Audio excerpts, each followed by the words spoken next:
Start. जिस तरह से संसार में कीड़े, पंछी और जानवर विशिष्ट पर्यावरण में रहते हैं, उसी तरह इंसानों के लिए भी विशिष्ट वातावरण होता है। 6000 वर्षों का मानव इतिहास इस बात को दर्शाता है कि मानव समाज बदलते पर्यावरण के अनुरूप स्वयं को किस प्रकार से ढालता रहा है।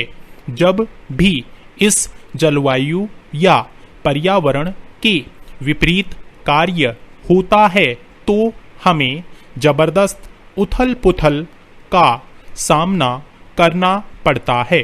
धरती के तापमान में लगातार बढ़ोतरी हो रही है और नए अध्ययन बताते हैं कि वैश्विक तापमान में महज 1.8 डिग्री फ़ारेनहाइट की बढ़ोतरी पर करीब 1 अरब लोगों को या तो खुद को इन परिस्थितियों के अनुरूप ढालना होगा या फिर वैसे स्थान पर विस्थापन के लिए तैयार रहना होगा जो फसल उत्पादन, पशुधन और अन्य कामों के लिए सबसे ज्यादा उपयुक्त होगा। Para. Proceedings of the national academy of sciences में पिछले सोमवार को प्रकाशित एक अध्ययन में बताया गया है कि तापमान के कितने परिवर्तन पर इंसान उसके अनुरूप स्वयं को ढालता है और कितने लोग इससे प्रभावित होकर अन्यत्र स्थान तलाशते हैं। सांता के इंस्टीट्यूट एंड वैगनिगेन यूनिवर्सिटीज के शोधकर्ता और Dutch research ecologist Martin safer का कहना है कि उन्होंने व उनके साथियों ने पर्यावरण परिवर्तन में विभिन्न स्तरों पर मानव की संवेदनशीलता का विश्लेषण किया है और यह पाया कि तापमान में प्रति डिग्री की बढ़ोतरी से करीब 1 अरब लोगों को परेशानी होती है। शेफर और उनके साथियों ने मानव जनसंख्या 6000 वर्ष पूर्व से लेकर 2015 तक वैश्विक तापमान और भू उपयोग का भी विश्लेषण किया। उनका कहना है कि ग्रीन हाउस गैसों के उत्सर्जन के कारण अगले 50 वर्षों में मानव परिवर्तन के अनुसार स्वयं को परिवर्तित करेगा। इस तरह 1 से 3 अरब तक की आबादी स्वयं को वर्तमान पर्यावरण से भिन्न पर्यावरण में ढालेगी। पैरा। मानव विज्ञानी पर्यावरण विज्ञानियों के एक समूह के एक सहस्राब्दी के दौरान उन मानव समाज के लिए उच्चतम पर्यावरणीय परिस्थितियों का अध्ययन किया और यह बताया कि किस तरह मानव वैश्विक तापमान में वृद्धि के परिदृश्य में स्वयं को ढालेगा। अध्ययन के मुताबिक मानव समाज के पनपने के लिए श्रेष्ठतम पर्यावरणीय तापमान का वार्षिक औसत 51.8 से 59 डिग्री फ़ारेनहाइट है। उल्लेखनीय है कि वाशिंगटन में औसत वार्षिक तापमान 58.2 डिग्री फ़ारेनहाइट है। अध्ययन में यह भी सामने आया कि तापमान का दूसरा दायरा भारतीय मानसून से प्रभावित होने वाला क्षेत्र है। यह दक्षिण एशिया के अरबों लोगों पर असर डालता है। इस क्षेत्र में सालाना औसत तापमान 68 से 77 डिग्री फ़ारेनहाइट यानी 20 से 25 डिग्री सेल्सियस रहता है। पैरा वाशिंगटन स्टेट यूनिवर्सिटी के एक पुरातत्व विज्ञानी और एक अध्ययन के सह शोधकर्ता टीम कोहलर का कहना है कि तकनीकी प्रगति ने हमें धरती के किसी भी कोने पर ही नहीं, अंतरिक्ष में किसी भी स्थान पर रहना सिखा दिया है। इसके बावजूद हमारी प्राथमिकता तापमान के संकुचित अनुकूल दायरे वाले स्थान पर बसने की रही है।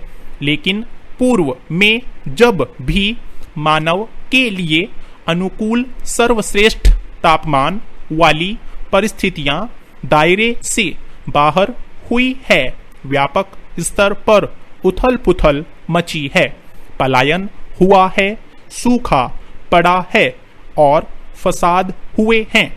अध्ययनकर्ता का कहना है कि यही वजह कि हमें आने वाले दशकों के लिए अभी से योजना बनानी चाहिए।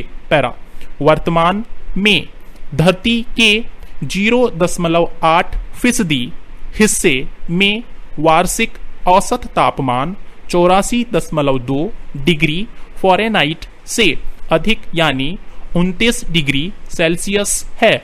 इस तापमान क्षेत्र में ज्यादातर हिस्सा अफ्रीका के सहारा क्षेत्र का आता है।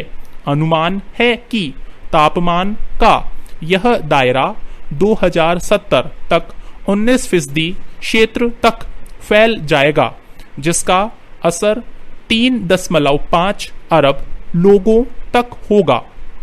यह दुनिया के इस क्षेत्र में लोगों ने रहना जारी रखा तब कोई बड़ी समस्या नहीं होने वाली है।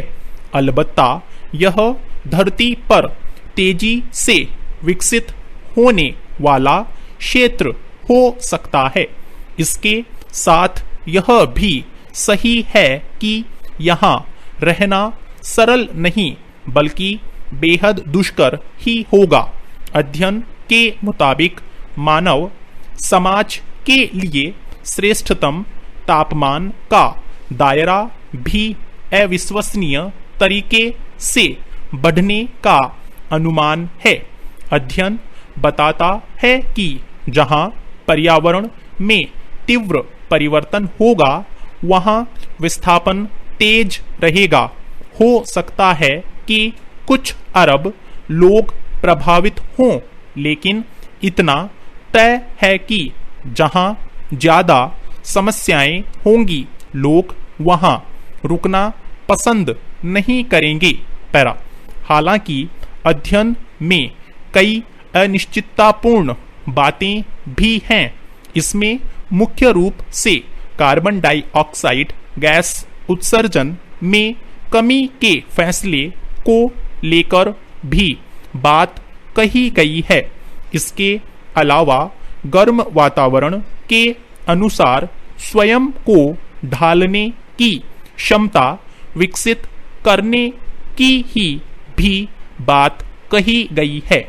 यूनिवर्सिटी ऑफ एक्सेटर में ह्यूमन जियोग्राफी के प्रोफेसर नील एडगर का कहना है कि आमतौर पर जनसंख्या बहुत ज़्यादा गर्म और ठंडे तापमान की उपेक्षा करती रही है।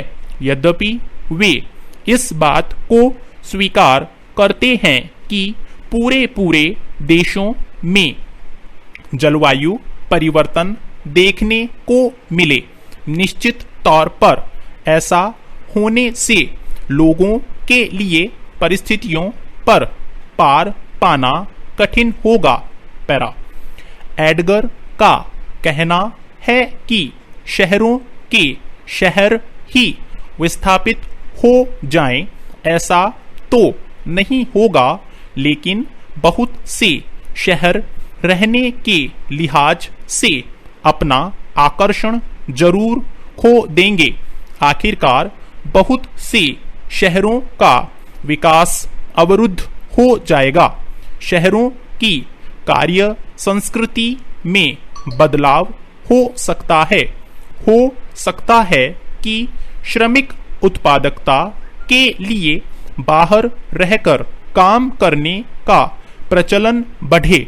हो सकता है पौधे लगाने की नई तकनीक से फसल का तापमान वहन करने की क्षमता में सुधार होगा, लेकिन क्या किसानों की आदतों में सुधार हो सकेगा, यह कह पाना काफी कठिन है।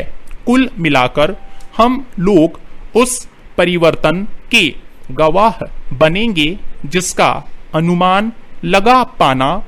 थैंक यू साथियों, इस चैनल को सब्सक्राइब करें और बेल आइकन को प्रेस करें ताकि लेटेस्ट वीडियो की जानकारी आपको मिलती रहे। गति बढ़ाने के लिए नियमित अभ्यास करें। इस चैनल पर 80, 100, 120, 140 और 160 शब्द प्रति मिनट की गति से डिक्टेशन उपलब्ध हैं, जिनका आप स्वयं भी लाभ लें और अपने मित्रों को भी शेयर करना न भूलें। डिक्टेशन अच्छा और बुरा लगा तो लाइक और डिसलाइक अवश्य करें। कोई सुझाव या प्रश्न हो तो कमेंट बॉक्स में लिखें।